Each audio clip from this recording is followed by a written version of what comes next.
செடி முளைக்கும் நான் பூவாக,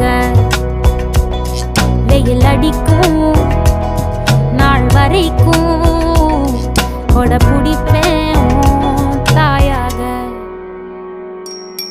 நீ நீ சொல்லும் கதை நான் நான் கேட்கும் வர நாமாவும் மாய பறவைகளே.